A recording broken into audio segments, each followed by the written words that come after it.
I'm Nadine Brandes, the author of Fox, Romanov, and the Out of Time series, and it's basically fall. I'm wearing a long sleeve.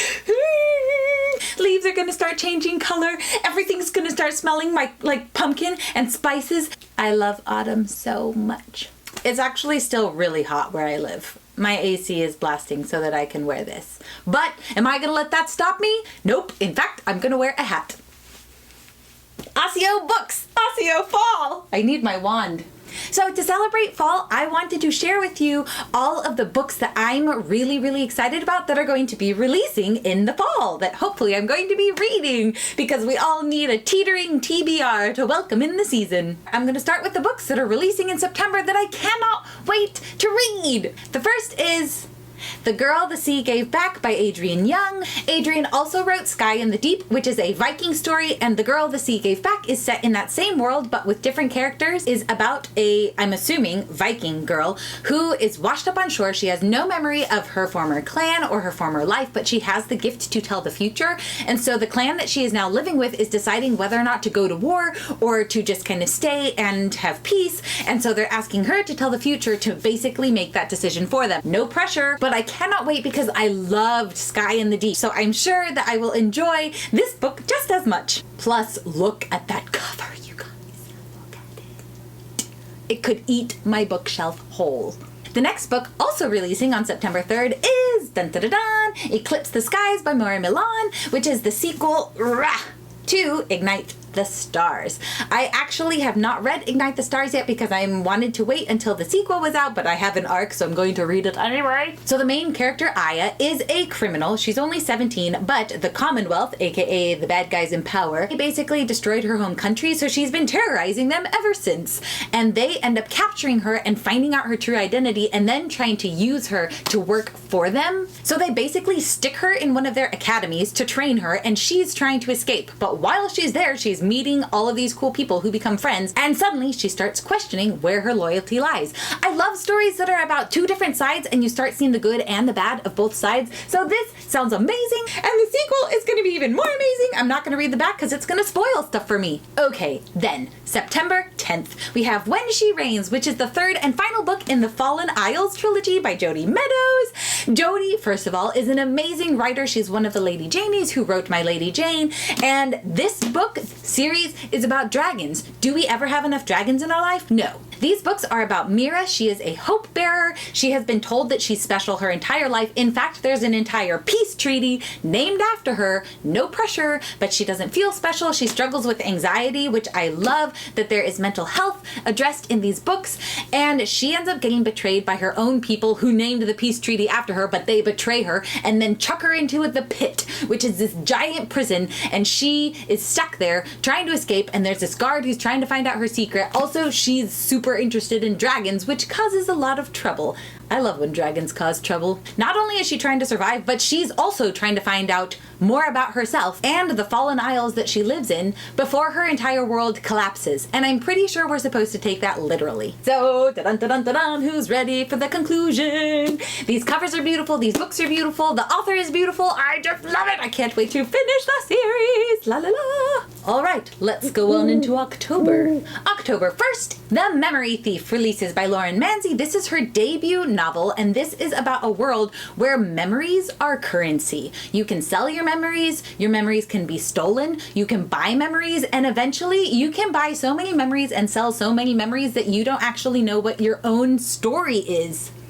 Wow. I've actually read this. I endorsed it because I enjoyed it so much, and the story was such a fun, exciting, fast read, and it's a standalone. So look at this. Ta-da! Who wants to go on an adventure to a world where memories are currency for basically 300 little pages? It's a fun fantasy read for the fall. Fun fantasy read for the fall. Fun fantasy read for the fall. Okay, on to November. On November 5th, a book is releasing by Sarah B. Larson, and that is Sisters of Shadow and Light. Number one, I love books about sisters. I have sisters. We fight and we also get along, which is the best thing about having sisters. And this is about sisters who are trapped in a citadel. They have special powers, but when their father died, this giant hedge surrounded the citadel, and it's just been them two and their mentally broken mother that they've had to take care of.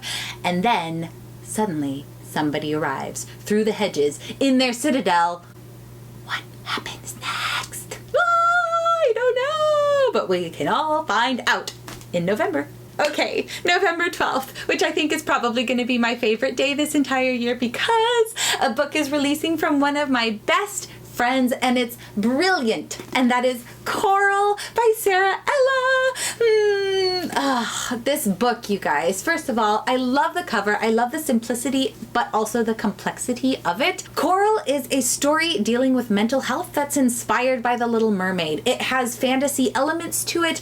It has mental health elements, and it is handled in such a tactful way. This book is so powerful. I have read it multiple times. I've read multiple drafts and versions of this book, and every single one was brilliant and moving and something that really left me thinking, but also stepping away with hope and the feeling of healing. I can't rave enough about it. So I hope that you guys will buy it. November 12th, Little Mermaid meets mental health with some of the most beautiful writing you will ever experience. The beginning of the book does have an author's note that gives trigger warnings, but I will also include here that it deals with anxiety and depression and self-harm and suicide. You know you the best, so definitely read the note about trigger warnings and decide whether or not it's a good fit for you. Also on November 12th, we have The Sky Weaver, which is the third book in Kristen Ciccarelli's Last Namsara series. The wonderful thing about these books is that each book is its own story, so even if you take a long break between books, it still carries its own story. I devoured these books. It's one of those rare moments where I adored the first book and then I picked up the sequel and I liked it even more. I can't wait to read book 3. I can't wait for it to be in my hands and on my shelf. So the first book is about Asha, and she is the world's most fierce dragon slayer. And she happens to be betrothed to basically the nastiest piece of work ever. This commander guy who I loathe. But she's given the chance to win her freedom from Creepazoid if she goes and kills one of the greatest dragons ever. His name is Kozu, which is a really cool name. But as she goes to kill Kozu, she starts noticing she has a special connection with dragons, and that poses a problem because it makes it a little bit more difficult to kill the dragon. And she starts learning that there are going to be a lot more repercussions if she actually goes through with this. But she doesn't want to marry Creepazoid, and I don't blame her, and there's a lot at stake and lots of dragons, and it is so good. I don't do this book justice with my pathetic little summary. Just trust me, read it. Now then, on to December. On December 3rd. Are you ready for it? Bam, baby! Brand of Light by Ronnie Kendig.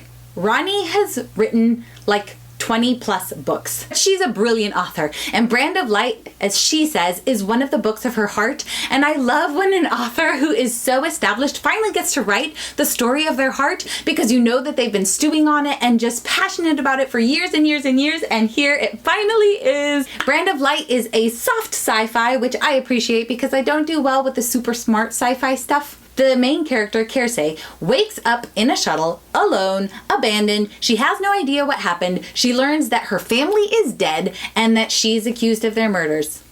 But in case that wasn't enough, we also have Marco, who is sent to hunt her down.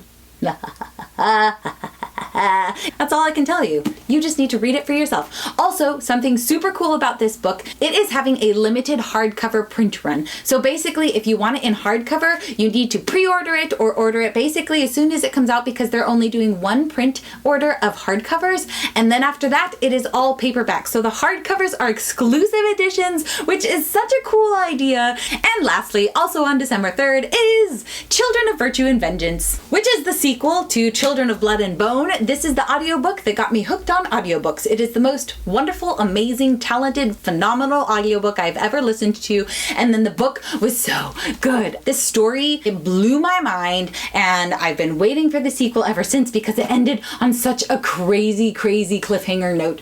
Ooh. Children of Blood and Bone by Tomi Adeyemi is about Zaylee, who is of the people of the tribe who used to have magic, but magic is now outlawed and it has been silenced by the monarchy. So of course, Zaylee, who's a little bit of a rebel, I like it, decides to try and bring magic back. It's actually not that she decides to do that, it's that she suddenly has the opportunity to do it, and if she doesn't do it, nobody can. And so she enters this crazy, crazy quest with the princess of the monarchy that she's trying to take down, being hunted by the princess's brother, who also happens to be really, really hot. I can't wait to read the sequel of this. I'm probably going to do it in audiobook form and then also read it. So if you're ever wanting to try an audiobook, I highly recommend starting with this one because it is so well done.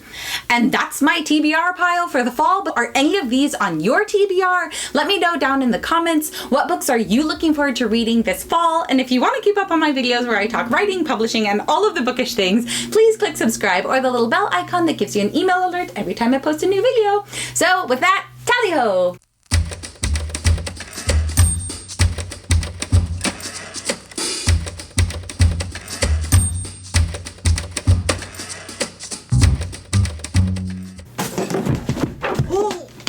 Which is, ouch, ow, my foot.